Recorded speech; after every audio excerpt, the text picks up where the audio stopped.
नमस्कार दोस्तों, ज्ञान फेयर में आप सभी का स्वागत है।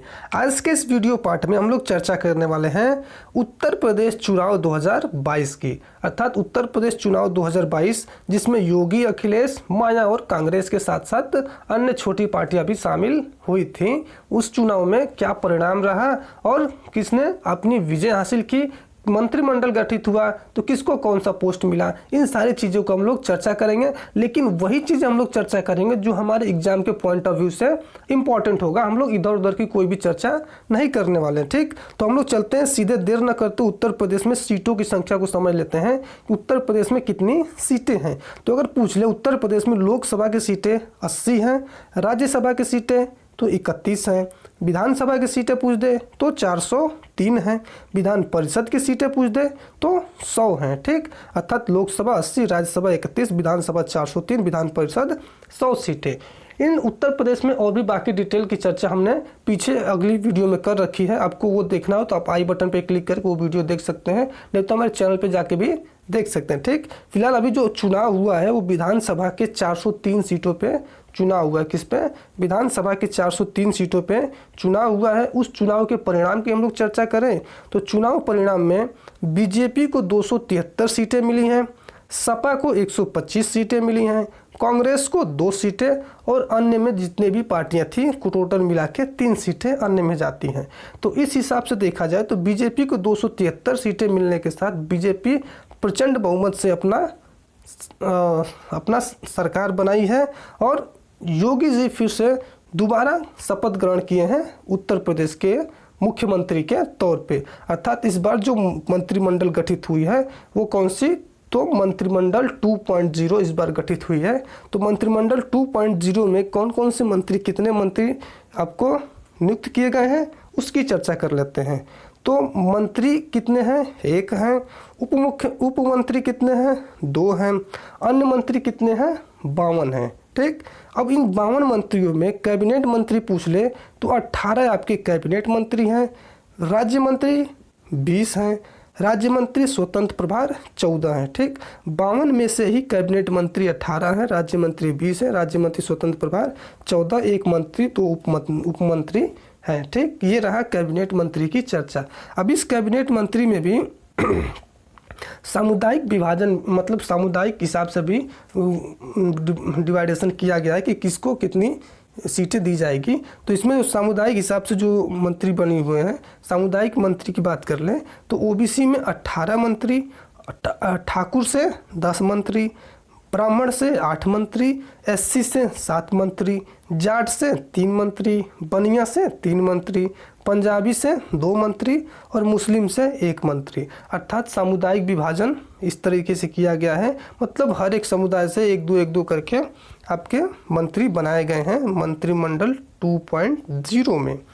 और हम लोग बात कर लेते हैं कि मंत्रिमंडल में महिलाएं कितनी शामिल की गई हैं। तो महिला मंत्री की बात कर ले तो 5 महिला मंत्री इस मंत्रिमंडल में शामिल की गई हैं, जिसमें से पहली हैं आपकी बेबी रानी मौर्य जो कैबिनेट मंत्री हैं, दूसरा प्रतिभा शुक्ल हैं जो राज्य मंत्री हैं, तीसरा रजनी तिवारी हैं जो राज्य मंत्री हैं, चौथा विजय लक्ष्मी गौतम हैं जो राज्य मंत्री हैं, 5वां गुलाबी देवी हैं जो राज्य मंत्री स्वतंत्र प्रभार हैं, ठीक। अर्थात 5 महिलाओं को इस बार नॉमिनेटेड किया गया है मंत्री परिषद 2.0 में। आप लोग नाम न भी याद रहे तो आप लोग क्वांटिटी याद रखिएगा कि 5 महिलाओं को नॉमिनेट किया गया है, ठीक।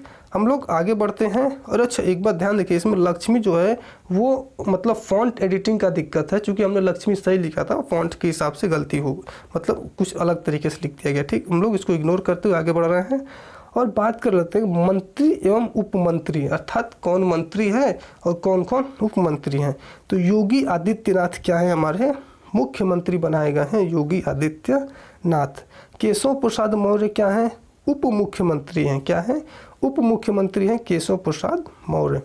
ब्रजेश पाठक आपके उप मुख्यमंत्री बने हैं, ब्रजेश पाठक भी, अर्थात 2 लोग उप मुख्यमंत्री बने। हमने पीछे भी बता रखा है कौन कौन से। योगी आदित्यनाथ मुख्यमंत्री, आपके केशव प्रसाद उप मुख्यमंत्री और ब्रजेश पाठक उप मुख्यमंत्री। मतलब योगी आदित्यनाथ मंत्री, केशव प्रसाद उप मुख्यमंत्री और ब्रजेश पाठक भी उप मुख्यमंत्री बने हैं योगी 2.0 अर्थात कैबिनेट 2.0, जो भी आप समझ लीजिए। अब हम लोग मुख्य पदाधिकारी मंत्रियों की बात कर लें कि किस मंत्री को कौन कौन से पद दिए गए हैं, जो हमारे एग्जाम के पॉइंट ऑफ व्यू से इंपॉर्टेंट है वही बात करेंगे, 52 की 52 चर्चा नहीं करने वाले हैं। ठीक, अगर पूछ लिया आपसे कि गृह मंत्रालय किसके अंतर्गत है, तो गृह मंत्रालय के मंत्री बनाए गए हैं योगी आदित्यनाथ, अर्थात गृह मंत्री योगी आदित्यनाथ। वित्त मंत्री सुरेश कुमार खन्ना को बनाया गया है वित्त मंत्री। कौन बना है वित्त मंत्री? सुरेश कुमार खन्ना। महिला कल्याण एवं बाल विकास मंत्री पूछ दे तो महिला कल्याण एवं बाल विकास मंत्री बेबी रानी मौर्य को बनाया गया। किसको? बेबी रानी मौर्य को बनाया गया है महिला कल्याण बाल विकास मंत्री।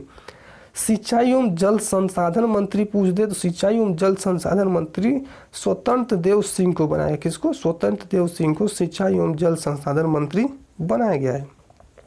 पंचायती राज्य मंत्री पूछ दे तो भूपेंद्र सिंह चौधरी को पंचायती राज्य मंत्री बनाया गया है, भूपेंद्र सिंह चौधरी को। बेसिक शिक्षा मंत्री संदीप सिंह को बनाया गया बेसिक शिक्षा मंत्री। कृषि मंत्रालय मंत्री सूर्य प्रताप शाही को बनाया गया कृषि मंत्रालय मंत्री। औद्योगिक विकास मंत्री नंद गोपाल को बनाया गया है औद्योगिक विकास मंत्री नंद गोपाल को, आप लोग ध्यान रखिएगा। चिकित्सा एवं स्वास्थ्य मंत्री ब्रजेश पाठक को बनाया गया है चिकित्सा एवं स्वास्थ्य मंत्री। ऊर्जा एवं नगर विकास मंत्री तो ऊर्जा एवं नगर विकास मंत्री अरविंद कुमार शर्मा को बनाया गया ऊर्जा एवं नगर विकास मंत्री। मत्स्य विभाग मंत्री की बात करें तो संजय निषाद को बनाया गया है मत्स्य विभाग मंत्री। जैसे कि आप जानते हैं मछली पकड़ने का काम भी निषादों का होता है, इसलिए मत्स्य विभाग मंत्री संजय निषाद को बनाया गया है। अल्पसंख्यक कल्याण मंत्री की बात करें तो दानिश आज़ाद अंसारी। अल्पसंख्यक कल्याण मंत्री की बात करें तो दानिश आज़ाद अंसारी को बनाया गया है अल्पसंख्यक आज़ाद मंत्री। ठीक, ध्यान रखिएगा आप लोग। और पूछ दे कारागार राज्य मंत्री तो धर्मवीर प्रजापति को बनाया गया है कारागार राज्य मंत्री। खेल एवं युवा कल्याण राज्य मंत्री पूछ दे तो गिरीश चंद्र यादव को बनाया गया है खेल एवं युवा कल्याण राज्य मंत्री गिरीश चंद्र यादव। गन्ना विकास एवं चीनी मिल मंत्री कौन है? तो लक्ष्मी नारायण चौधरी हैं गन्ना विकास एवं चीनी मिल मंत्री लक्ष्मी नारायण चौधरी हैं। ठीक, हथकरघा एवं वस्त्र उद्योग मंत्री की बात करें तो राकेश सच्चान है हथकरघा एवं वस्त्र उद्योग मंत्री राकेश सच्चान। आबकारी विभाग मंत्री पूछ दे तो नितिन अग्रवाल हैं आपके आबकारी विभाग मंत्री नितिन अग्रवाल। आयुष मंत्रालय मंत्री पूछ दे तो दयाशंकर मिश्र हैं आपके आयुष मंत्रालय मंत्री दयाशंकर मिश्र। ठीक, तो ये रहे नियुक्तियां इंपॉर्टेंट जो एग्जाम के पॉइंट ऑफ व्यू से महत्वपूर्ण है। अब हम लोग यूपी विधानसभा में कुछ विशेष की चर्चा कर लेते हैं। विशेष क्या पूछ सकता है? तो अगर पूछ दे कि सबसे कम उम्र में विधायक बनने वाले विधायक कौन है तो आपके राहुल राजपूत हैं जो सबसे कम उम्र में विधायक बने हैं। कौन? राहुल राजपूत। सर्वाधिक मतों से विजयी हुए विधायक कौन है, मतलब सबसे ज़्यादा मत किसको मिला है? तो सुनील कुमार शर्मा को मिला है सर्वाधिक मत। कितना? 2.14 लाख अर्थात 2,14,000 वोट मिला है आपके किसको? सुनील कुमार शर्मा। कहाँ से सीट लड़े थे ये? साहिबाबाद से इन्होंने चुनाव लड़ा था जिसमें 2 लाख समथिंग इन्होंने वोट पाया है, अर्थात सबसे ज़्यादा मतों से विजयी हुए हैं सुनील कुमार शर्मा। ठीक, तो ये रहे उत्तर प्रदेश विधानसभा चुनाव 2022 के परिणाम, मंत्रिमंडल और पदों की संख्या और सारी चीज़ें पूरी डिटेल जो आपके एग्जाम के पॉइंट ऑफ व्यू से महत्वपूर्ण होने वाली हैं सारी चीज़ें हमने क्लियर कर रखा है इस वीडियो में। अगर वीडियो पसंद आए तो लाइक और सब्सक्राइब करके बेल आइकन दबा लीजिएगा। फिलहाल बहुत ज़्यादा हम जोर न देते हुए आज के लिए इतना ही और लेते हैं आपसे विदा और कहते हैं धन्यवाद।